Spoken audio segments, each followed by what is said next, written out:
નમસ્કાર મિત્રો, જીસીઆરટી પાઠ્યપુસ્તકમાંથી બનાવેલા એમસીક્યુ પ્રશ્નોની સિરીઝમાં આપ સૌનું હાર્દિક સ્વાગત છે. ઓકે, તમે આ પ્રશ્નોને મિત્રો ટેસ્ટ સ્વરૂપે પણ આપી શકો છો. પાઠ્યપુસ્તકમાંથી આપણે ક્યાંથી પ્રશ્નો લીધેલા છે એ પણ તમને સાથે આપેલું છે. ઓકે, વિડીયો મિત્રો તમારે જો ટેસ્ટ પ્રમાણે આપવો હોય તો પ્રશ્ન જ્યારે તમારી સામે આવે ત્યારે તેને સ્ટોપ કરીને તમારો જવાબ વિચારી લેવાનો છે. ઓકે, તો પ્રશ્ન 11 છે. ઓકે, પાર્ટ 1માં આપણે 1 થી 10 પ્રશ્નો કમ્પ્લીટ કરી લીધા છે. ઓકે, જોવાના બાકી હોય તો જોઈ લેજો એ વિડીયો. પ્રશ્ન 11 છે મિત્રો, ભીમબેટકાની ગુફા ક્યાં આવેલી છે? સાચો જવાબ છે મિત્રો મધ્યપ્રદેશ. ઓકે, અહીંયા મિત્રો તમને પાઠ્યપુસ્તકમાં આપેલું છે.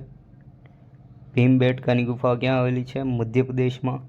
ને આદિ માનવોના વસવાટ માટેનું ઉત્તમ સ્થળ અહીંયા મળી આવ્યું હતું. ઓકે, આ ગુફાની અંદર મિત્રો દોરેલા પક્ષી, હરણ, લાકડાના ભાલા, આ પ્રકારના ચિત્રો પ્રાકૃતિક રંગો વડે દોરેલા હતા. ત્યારબાદ પ્રશ્ન નંબર 12 છે, નીચેના પૈકી કયું અભિલેખનું સાચું વર્ણન કરે છે? ઓકે, તો અભિલેખ કોને કહેવાય એ જણાવવાનું છે મિત્રો. અહીંયા સાચો જવાબ છે મિત્રો ઓપ્શન બી. ધાતુ અથવા પથ્થર પર કોતરાયેલું અથવા લખાયેલું લેખ એટલે એને અભિલેખ કહેવામાં આવે છે. ઓકે, અભિલેખ અહીંયા મિત્રો અશોકનો શિલાલેખ આપણને આપેલો છે, જૂનાગઢમાં જે આવેલો છે. અહીંયા તમને માહિતી આપેલી છે. ધાતુ અને પથ્થરો પર કોતરેલા કે લખેલા લેખને અભિલેખ તરીકે ઓળખવામાં આવે છે. અભિલેખ વડે મિત્રો આપણે ઇતિહાસ જાણી શકીએ છીએ. રાજાઓ પોતાના આદેશો શિલાઓ પર કોતરાવીને પ્રજા સાથે સંવાદ કરતા હતા. ઓકે, રાજા રાણીઓ જે હતા મિત્રો એ રાજ્ય, વિજય અથવા ધર્મ, સંસ્કૃતિની માહિતી આ અભિલેખો ઉપર અંકિત કરાવતા હતા. અભિલેખો ઉપર એટલા માટે લખવામાં આવતું હતું મિત્રો કે આ લખાણ છે એ લાંબા સમય સુધી ટકી રહેતું હતું. ત્યારબાદ પ્રશ્ન નંબર 13 છે, ઋગ્વેદમાં કેટલા સૂક્તો આવેલા છે? જીસીઆરટી ધોરણ 11નો પ્રશ્ન છે. સાચો જવાબ છે મિત્રો 1028 સૂક્તો. ઓકે, અહીંયા મિત્રો ધોરણ 11નું પુસ્તક આપણે લીધેલું છે સાથે. તો મિત્રો ઋગ્વેદ એ સૌથી જૂનો ગ્રંથ છે, તમે બધા જાણો છો. તે કુલ મિત્રો 10 પ્રકરણો કે મંડલોમાં વહેંચાયેલો છે. તેમાં 1028 જેટલા સૂક્તો આવેલા છે. ઓકે, અને ઋગ્વેદની રચના મિત્રો ઈસવીસન પૂર્વે 1200ની આસપાસ થઈ હોવાનું માનવામાં આવે છે. આ સિવાયની મિત્રો અન્ય માહિતી તમે વાંચવી હોય તો વાંચી શકો છો. ઓકે, સાથે પ્રશ્ન નંબર 14 છે મિત્રો, ભારતમાં હડપ્પા નગરી સંસ્કૃતિ જે હતી ક્યારે સમાપ્ત પામી હતી? તો ઈસવીસન પૂર્વે 1750ની આસપાસ મિત્રો આ સંસ્કૃતિ નાશ પામી હતી. જીસીઆરટી ધોરણ 11 ઓકે ચેપ્ટર નંબર 3માંથી આપણે આ પ્રશ્ન બનાવ્યો હતો.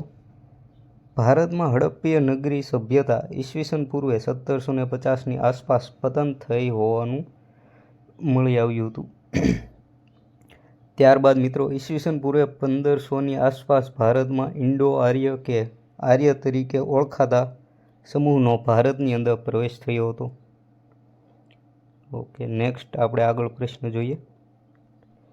પ્રશ્ન નંબર 15 છે મિત્રો, ચંદ્ર પૃથ્વીનો ચક્કર કેટલા દિવસમાં પૂરો કરે છે? ઓકે, જીસીઆરટી ધોરણ 6માંથી લીધેલો પ્રશ્ન છે. તો મિત્રો અહીંયા સાચો જવાબ છે 27 દિવસમાં. ઓકે, પુસ્તકમાં માહિતી ક્યાં આપેલી છે જોઈ લો. તો અહીંયા મિત્રો છે ચંદ્ર. ઓકે, પૃથ્વીનો એકમાત્ર ઉપગ્રહ છે, તમે બધા જાણો છો.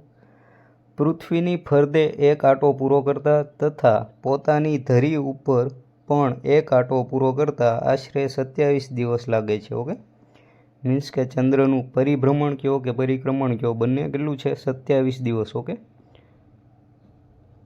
ત્યારબાદ આગળનો પ્રશ્ન જોઈએ. પ્રશ્ન નંબર 16 છે મિત્રો, અર્થશાસ્ત્ર કોણે લખ્યું હતું? જીસીઆરટી ધોરણ 11માંથી લીધેલો છે આપણે.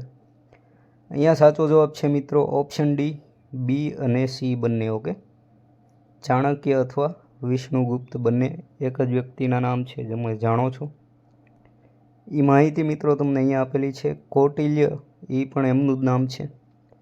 અર્થશાસ્ત્રની રચના ચંદ્રગુપ્ત મૌર્યના ગુરુ કૌટિલ્ય, જેને ચાણક્ય તરીકે પણ ઓળખવામાં આવે છે, તેમણે કરી હતી. ઓકે,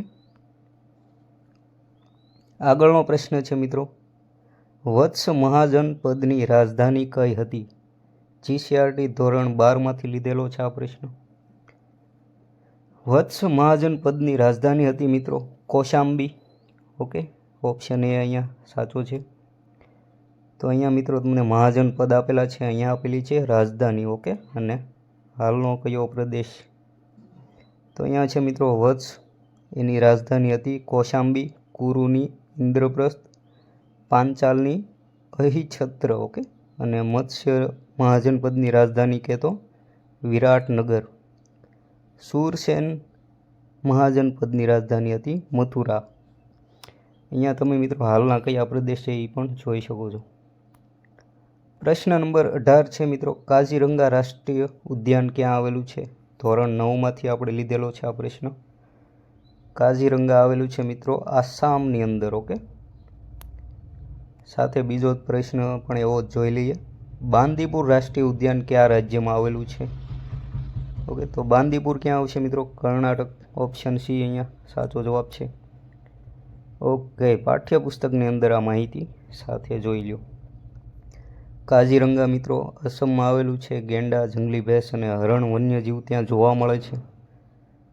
થારનું રણ રાજસ્થાનમાં, કાન્હા મધ્યપ્રદેશની અંદર, ગીર રાષ્ટ્રીય ઉદ્યાન ગુજરાતમાં, વેળાવદર રાષ્ટ્રીય ઉદ્યાન ગુજરાતમાં, કેવલાદેવ ભરતપુર એ આવેલું છે મિત્રો રાજસ્થાનની અંદર, બાંદીપુર કર્ણાટકમાં, દચીગામ રાષ્ટ્રીય ઉદ્યાન જમ્મુ કાશ્મીર કેન્દ્રશાસિત પ્રદેશ, અને કોર્બેટ ક્યાં આવેલું છે મિત્રો?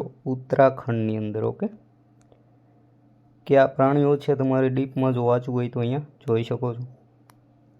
ત્યારબાદ મિત્રો લાસ્ટ પ્રશ્ન છે 20મો. ખુર્રમ કોનું હુલામણું નામ હતું? ઓકે, ખુર્રમ તરીકે કયો રાજા જાણીતો હતો એ જણાવવાનું છે. જીસીઆરટી ધોરણ 7ની અંદર આ માહિતી હતી. તો મિત્રો આમાં સાચો જવાબ છે ઓપ્શન એ શાહજહાં. ઓકે, પાઠ્યપુસ્તકની અંદર ક્યાં છે માહિતી જુઓ. શાહજહાં મિત્રો અહીંયા છે. 1627થી 1658 સુધી એનું રાજ હતું.